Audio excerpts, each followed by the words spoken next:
Hello दोस्तों, उम्मीद है आप लोग बढ़िया होंगे। चलिए शुरू करते हैं आज की नई कहानियाँ। लड़की की कहानी। एक शख्स था जिसने अपनी ज़िंदगी में कभी भी किसी गैर औरत की तरफ नज़र उठाकर नहीं देखा था। एक बार कुछ यूं हुआ कि वह शख्स बहुत ही ज़्यादा तंग दस्त हो गया।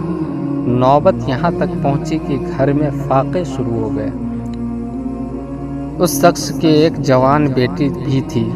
जब फाके इंतहा से बढ़ गए तो वह लड़की अपने छोटे बहन भाइयों की हालत देखकर गलत कदम उठाने पर मजबूर हो गई। दिल में इरादा करके घर से निकली कि अपना जिस्म बेचकर कुछ खाने का सामान करूँगी। वह घर से निकलकर पूछते पूछते ऐसे इलाके में जा पहुँची जहाँ पर जिस्म फरोशी की जाती थी।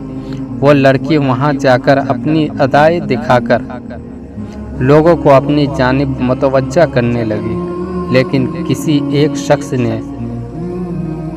भी उसकी तरफ तवज्जा नहीं दी। तवज्जा तो दूर की, किसी ने उसकी तरफ नज़र तक उठाकर नहीं देखा। लोग आते और उसकी तरफ नज़र उठाए बिना गुजर जाते। खैर, इसी तरह खड़े खड़े लड़की को शाम हो गई। वह काफ़ी दिल पर दाश्ता होकर घर की जानिब कदम बढ़ाने लगी। जब घर पहुंची तो अपने बाप को मुंतज़िर पाया। परेशानी में मुब्तला बाप ने पूछा, बेटी तू कहाँ चली गई थी?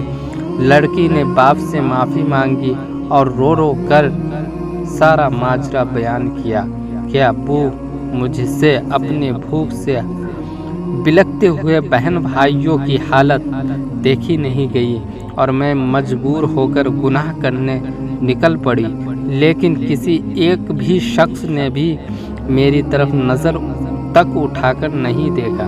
सारा माजरा सुनने के बाद बाप ने अपनी बेटी से कहा कि बेटा, तेरे बाप ने आज तक कभी किसी गैर औरत की तरफ आँख उठाकर नहीं देखा, तो फिर ये कैसे मुमकिन था कि कोई तेरी तरफ नज़र उठाकर देखे।